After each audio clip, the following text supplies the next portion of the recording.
Olá pessoal do Me Salva, estamos aqui na nossa série de aulas sobre derivadas parciais e hoje nós vamos falar sobre o vetor gradiente. Essa matéria é bastante complicada e ela aparece novamente em outras cadeiras de matemática um pouco mais avançada, tá? Então é uma parte bastante interessante de a gente entender. O que é um vetor gradiente? Digamos que nós tenhamos essa superfície vermelha, essa superfície S, tá?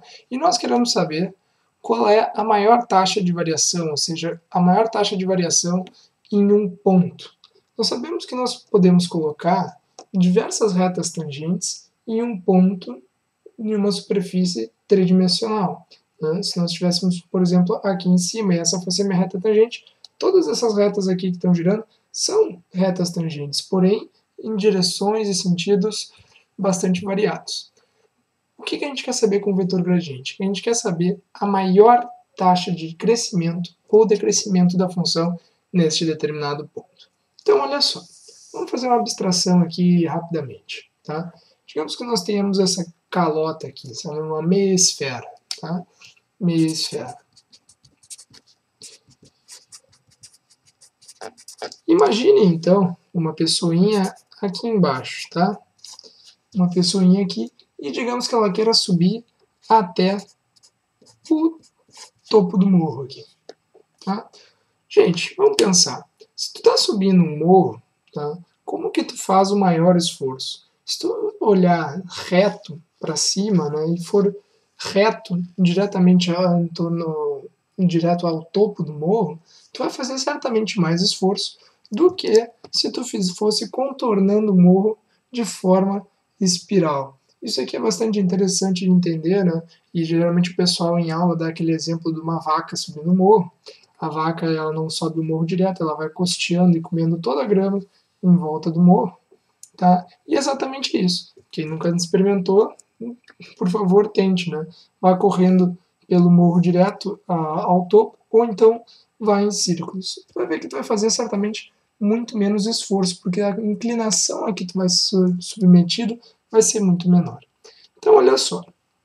Esse morrinho aqui, nós vamos olhar aqui numa vista superior. Digamos aqui que a gente tem a z igual a 0, z igual a 1, z igual a 2, etc. Tá? Essas daqui vão ser as nossas curvas de nível, 0, 1 e 2. Tá?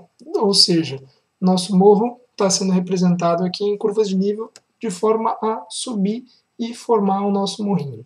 Tá?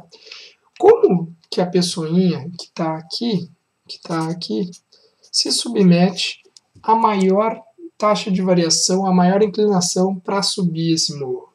Se ela simplesmente pegar e mirar no topo, aqui no meio, e seguir essa direção, essa daqui vai ser a maior taxa de variação. E ela vai ser muito maior do que simplesmente fosse andando em espiral e contornando até chegar aqui. Esse daqui é o maior esforço que a pessoa faz. Para encontrar isso daqui, eis que surge então o nosso vetor gradiente. Isso que é muito importante vocês entenderem como que funciona. Tá? O vetor gradiente está localizado aqui no chão, tá? Ele não é um vetor que é vetor tangente. Ele está localizado aqui no nosso chãozinho XY. Então, se a gente tem esse ponto aqui e quer saber onde é a maior taxa de variação, o nosso vetor gradiente vai indicar. E ele está localizado exatamente aqui. Esse daqui é o nosso delta f, tá? Sendo a nossa função aqui, nossa função da superfície, uma função f. Tá? Então, o nosso delta f aqui é o nosso vetor gradiente. E esse aqui indica o crescimento máximo. O crescimento máximo da nossa função. E se a gente quisesse saber o decrescimento máximo, é muito simples. Bom, se tu for para frente, tu cresce o máximo possível. Se tu for para trás, tu decresce o máximo possível. E, portanto, esse outro vetorzinho que aparece aqui é o menos delta f. E o menos delta f é o nosso decrescimento máximo. Se a gente for para frente, a gente cresce. Se a gente for para trás, a gente decresce. Cuidado com esses sinais, né? Porque às vezes pode não ser, né? Pode ser o menos delta f o maior crescimento e o delta f o maior crescimento. depende de como está orientada a tua superfície, tá? Mas em geral a gente tem essa notaçãozinha assim, né?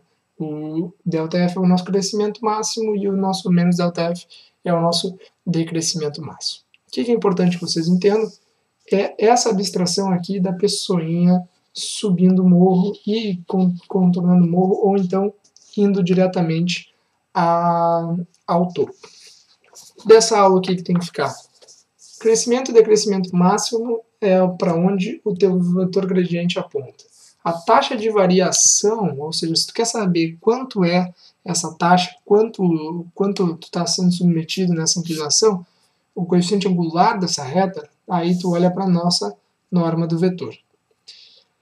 E para calcular o nosso vetor gradiente é esse símbolozinho aqui que é o delta, né? O delta virado. Então, a nossa função, se nós tivéssemos uma função de duas variáveis, simplesmente deriva e encosta nos vetores IJ, e se for de três variáveis, tu coloca no IJK. Deriva, encosta, deriva, encosta, deriva, encosta. É bem simples, tá? Entender o vetor gradiente é muito complicado. Porém, fazer as questões que caem em provas e entender os exercícios é bem simples, ok? Então agora vamos fazer alguns exercícios. Continue com a gente aqui assistindo as aulas de exemplos. Muito obrigado, e se você gostou desse vídeo, por favor, clique em gostei, curta nossa página no Facebook e nos visitem no blog. Nosso projeto precisa de apoio para continuar. Muito obrigado e até lá!